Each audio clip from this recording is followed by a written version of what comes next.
আসো আসো এখানে আসো। নমস্কার বন্ধুরা, আজকে ভাই আর দাদারা মিলে সকল মিলে বেরিয়েছি জঙ্গলের ছাতু কুড়োতে। আমরা তো জানি না, আমি আর আমার এই দাদা জানি না। তো এই দুজন দাদা জঙ্গলের একদম পাশেই ঘর, একটু বৃষ্টি হলেই জঙ্গলে আসে, এমনকি ছাতু গুড়িয়ে এত পরিমাণে গোড়ায় যে বিক্রিও হয়। তো আজকে এই দাদাদের সঙ্গে এসছি এই শাল জঙ্গলে। দেখুন এখান থেকে আজকে খুঁজবো কি কি ছাতু পাওয়া যায় আর কতটা পাওয়া যায় দেখা যাক। আরে পাওয়া যাবে তো দাদা? অবশ্যই। চলো, এই খোঁজা শুরু হয়েছে।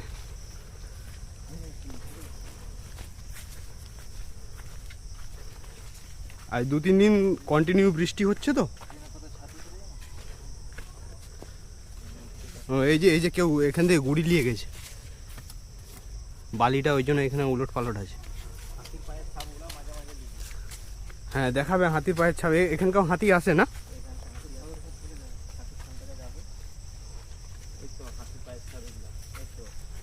ও এই যে সাদা সাদা হয়ে আছে না,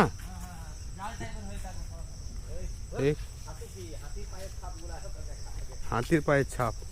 দেখুন জঙ্গলের মধ্যে এই গ্রামের এখানে বড়াম ঠাকুর।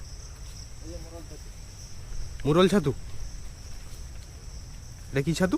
মোরাল ছাতু। মোড়ল? মোরাল। মুরাল, আচ্ছা। এটাও খাওয়া হয় না? আজকে এসছি অন্য ছাতুর খোঁজে, মানে ফুটকা ছাতু যেটা আমরা বলি, গোল গোল হয়। তো এই ছাতুটা খাওয়া যায়, মুরাল ছাতু বলে। মহেশ ওরা একাল্লো। হ্যাঁ ছাতু পেয়ে গেছে। দেখি তোমারটা দেখি। এই তো এটা কি ছাতু? না এটাই নয়, এটা নয়, এটা নয়। আচ্ছা তাহলে দেখে কিন্তু গুড়াতে হবে, যে সে ছাতু গুড়ালে হবে না। এই ছাতু খাওয়া যাবে না আবার। এটা খাওয়া হয়, ছাতুগুলা খাওয়া যায়। এটা মুরাল ছাতু।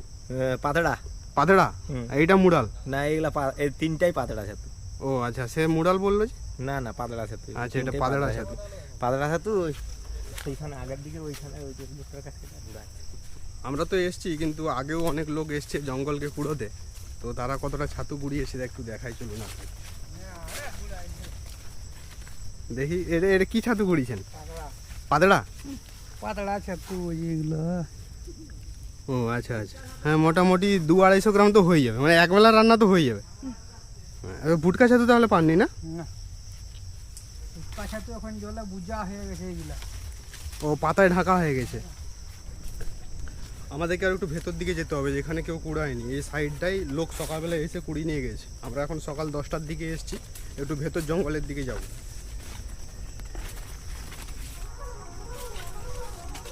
এটাকে কি বলে দেখি, একটা তুল। এদের পেঁয়াজই নেই তো, খালি গাছটা। আচ্ছা বন্ধুরা, এই গাছটাকে দেখে রাখুন, এটাকে বন পেঁয়াজ বলে। বন পেঁয়াজের গাছ। এখনো পেঁয়াজ ধরেনি, এই বর্ষার সময় বর্ষার জল পেতে বেরিয়েছে, পেঁয়াজ ধরবে, কিন্তু খাওয়া হয় না। এটা খাওয়া হয়? এই পেঁয়াজটা বন পেঁয়াজ।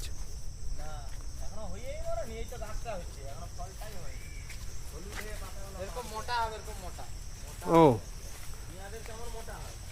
আচ্ছা আচ্ছা, এটা মোটামুটি মানুষের খাওয়া যায়নি। পেঁয়াজটা সাদা সাদা হয় না?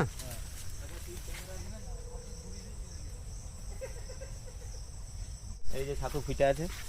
এটা কি ছাতু? ফুটকা? হ্যাঁ এটা তো ফুটকা ছাতু। বাহ,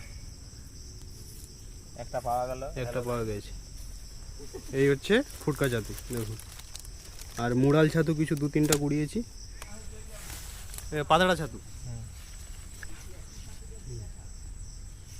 এটা বেশ বড় আছে।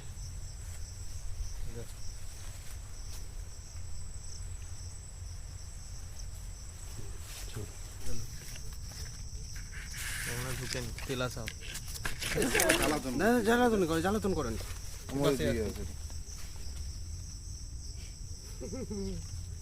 জঙ্গলে কত কি আছে, চল।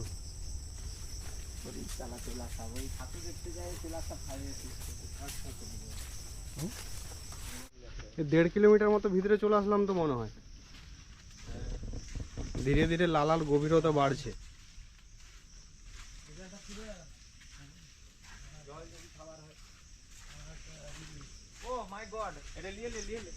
কোথায়? এটা কি? এটা বনের এক ধরনের টককুল, বনের এক ধরনের টককুল খাওয়া হয়। খাওয়া যায়? হ্যাঁ, বনের মাঝে ভেঙে যখন গেল। গলা শুকিয়ে যায় তখন এটা খেলে মুখে জল আসে। ও, এটার নাম কি জানো নি? টককুল বলে। আচ্ছা, মোটামুটি গলার জল শুকিয়ে গেলে এটা খাও। মুখে জল আসবে, খেয়ে দেখতে পারো। দেখা যাক। লক্ষ্মীদা তো সেখানে ধুয়েই খেয়ে নিল।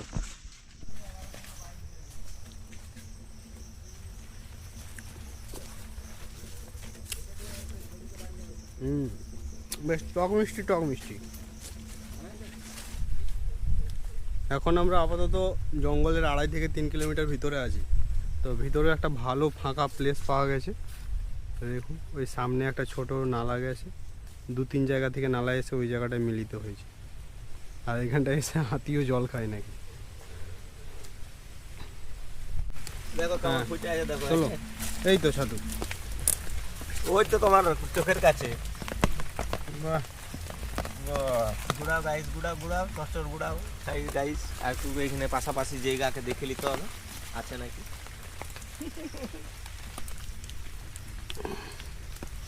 এই পাতার ভিতরে ভিতরে থাকবে, পাতা পড়ে গেছে না।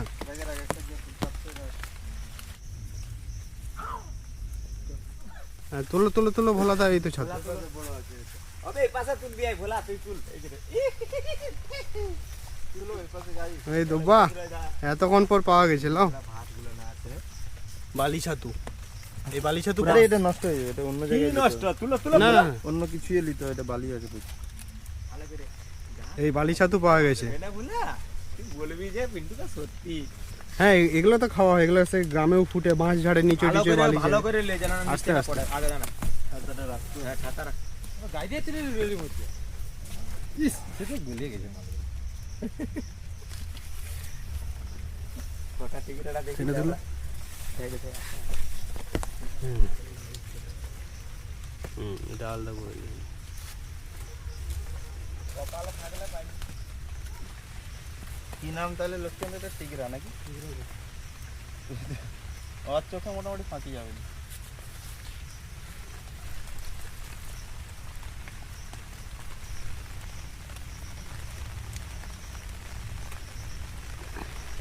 এই ছাতুগুলো খুব আলতো টাইপের আর কি, মানে খুব সাবধানে তুলতে হবে, না হলে তুলতে তুলতেই ভেঙে যাবে।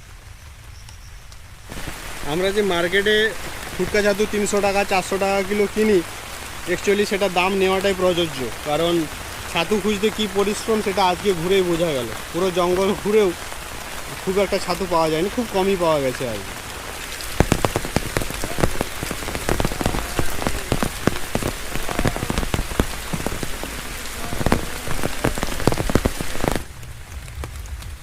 এই একটা পাতা গাছ, এই লক্ষ্মীদা এগুলো গুড়িয়েছে। আর আমাদের 2 ভাইয়ের এই যে এই ক্যারি পেপারে আছে 3টা ফুটকা ছাতু আছে, পাতলা ছাতু আছে, আর ওই যেটা আমরা বালি ছাতু বলি, টিগরা ছাতু, ওটাকে আমরা বালি ছাতু বলি, ওইটাও আছে। 3 ধরনের ছাতু আছে কম কম করে। তো চলুন আজকের মতো বাড়ি ফেরা যাক। বাড়িতে গিয়ে দেখাচ্ছি যে কটা পেয়েছি ওটাই ভাগ করে দেখাবো আপনাদেরকে। তবে আজকে ছাতু, ফুটকা ছাতু সেরকম একটা পাওয়া যায়নি। ওই পাতরা ছাতু যেটা বলে, ওই পাতরা ছাতু কিছুটা পাওয়া গেছে। মা, ও মা, বল। এই ছাতু নিয়ে এসেছি জঙ্গল থেকে। জঙ্গলকে ছাতু কুড়াতে গেছিলাম না, কতগুলো পেয়েছুরি? দেখো বের করে দাঁড়াও, একটা একটা বের করো ধীরে ধীরে। ও, অনেক রকমের আছে। হ্যাঁ, এগুলো তো বালি ছাতুগুলা। এটা বালি খুব ছাতু, সেই সুন্দর। যে ও, উইয়ের আবার তুই আবার পাতা গেঁথে নিয়ে চলে আসছু। আরো বের করো, সব পাতায় পাতায় রাখা আছে। এটা ওই যে কেউ কলকি ছাতু বলে, কেউ পাতরা ছাতু বলে। আর এইটা ফুটকা ছাতুটা। আর এটা ফুটকা ছাতু। এটা সব থেকে দামি ছাতু, কিন্তু এটা কম পাওয়া গেছে। মা, তাহলে এই 3টে ছাতুর আলাদা আলাদা রান্না করবে না সব একসঙ্গে রান্না করবে? আলাদা আলাদা করলে কুলাবে না, ছাতু এমনিতেই জোরে এইটুকু হয়ে যায়। সবগুলোকে একসঙ্গেই রান্না করবো। তারপরে এত বেলা করে নিয়ে আসছো, রান্না হয়ে গেছে, এইসব পরিষ্কার করে রান্না করতে আরো সময় লাগবে, তাই একসঙ্গেই করে ফেলাবো। প্রথমে এই বালি ছাতুগুলো বেছে নেব। এগুলো বাছার কিছু নেই, গোড়াগুলো খালি একটু এই কাদাগুলো কেটে কেটে বাদ দিয়ে দিলেই হয়ে যাবে। পরিষ্কার করে ধুয়ে নিতে হবে।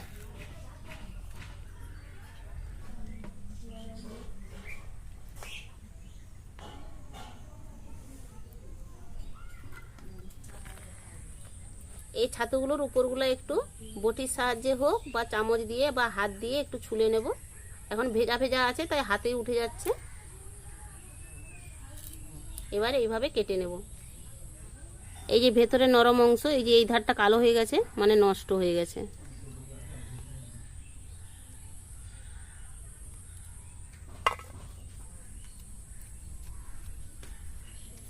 এইটা ভালো আছে পুরোটাই। এই ছাতুটার কালারটা একটু অন্যরকম, তাই এর নাম অনেকে মডেল ছাতু বলে। আমার বাবা বললো এটা মডেল ছাতুই, একই ছাতু কিন্তু কালারটা অন্যরকম। এই দেখুন আঁশটা কি সুন্দর উঠে যাচ্ছে। এই ছাতুগুলো খালি ভেঙে ভেঙে দেখে নিলেই হবে যে পোকা আছে না নেই। ছাতুগুলোকে খুব পরিষ্কারভাবে ধুয়ে নিতে হবে, একটু জলে ভিজে থাকুক। ছাতু কুড়োতে গিয়েছিল আমার বাবু আর দিদির বাবু, এ আমার বড় দিদি, দিদির বাবু। তো আজকে দিদিরও সোমবার, আমারও সোমবার, তাই দিদিকে দিয়ে আজকে ছাতুর নিরামিষ রান্না হবে, যাতে আমরাও একটু একটু খেতে পারি। এগুলো ধুয়ে পরিষ্কার করে নিয়েছি। কি বালি, 6-7 বার ধুতে হলো ডুবিয়ে ডুবিয়ে। অল্প একটু আদা আর 5 পিস কাঁচা লঙ্কা বেটে নেব।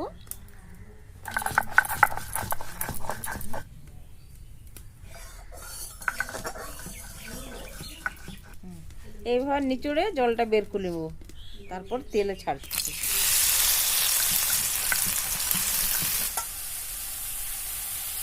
নুন দিচ্ছি, অল্প করে হলুদ, নেড়ে চেড়ে ছাতুটাকে ভেজে নেব। 2 চামচ পোস্ত বেটে নেব।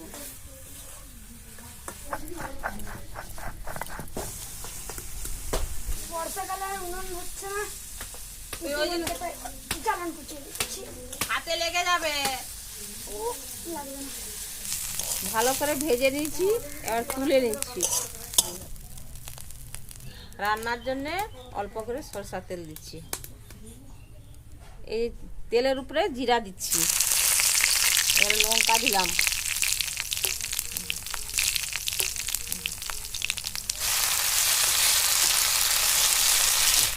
অল্প করে জল দিয়ে দিচ্ছি, আর লাল লঙ্কা গুঁড়ি দিচ্ছি। অল্প করে নেড়ে নিই। এবার ছাতুটা দিয়ে দিলাম মশলার উপরে।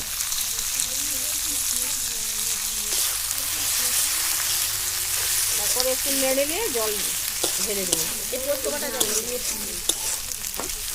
এবার জল দিয়ে দিচ্ছি। পোস্ত বাটা জলটা দিলাম। দিদি তুই কোনোদিন ছাতু কুড়াতে গিয়েছিলি? গেছিলাম। আমিও কিন্তু আমি দুবার গেছি।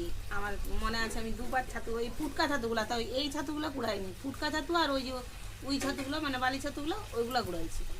আগে তো ছাতু প্রচুর আমরা নিয়ে আসতাম। এখন আর হয়নি বেশি বার না, অনেকে কুড়াচ্ছে না। আমরাও আজকে গিয়ে পাইনি বেশি, অনেক ঘোরাঘুরির পর একটু ভালো পেলাম। ছিল গো। পাতা শাল পাতা তুলতে যাওয়া হতো, জঙ্গলে ছাগল চড়াতে যাওয়া হতো, ছাতু গুঁড়ানো হতো। পোস্ত বাটাটা দিয়ে দিচ্ছি।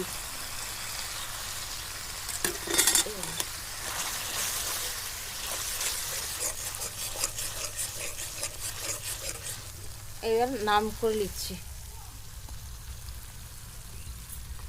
আপনারা যদি বাজারে কোনো সময় ছাতু পান তাহলে এইভাবে রান্না করে খাবেন।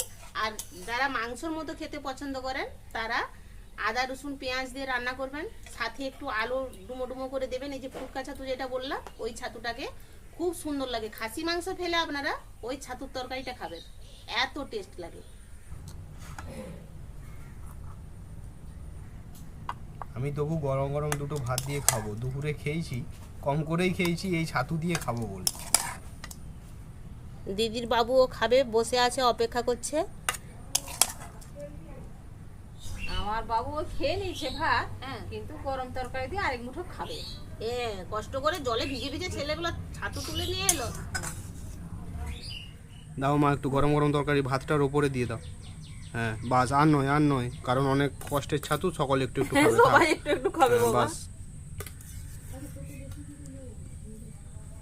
আর নয়, হ্যাঁ হোক, যথেষ্ট। এটা হলে 1 চিমটি হলেই হবে, একদম প্রাকৃতিক জিনিস, কোনো সার্ভিস নেই, একদম অর্গানিকভাবে তৈরি, প্রকৃতির নিয়মে তৈরি এই ছাতু। আর এর টেস্ট মানে অতুলনীয়, এত টেস্ট লাগে। সেম মাংসর মতো করে রান্না করুন আর নিরামিষ রান্না করুন, এমনি ভেজে খান, খেতে দুর্দান্ত স্বাদের হয়।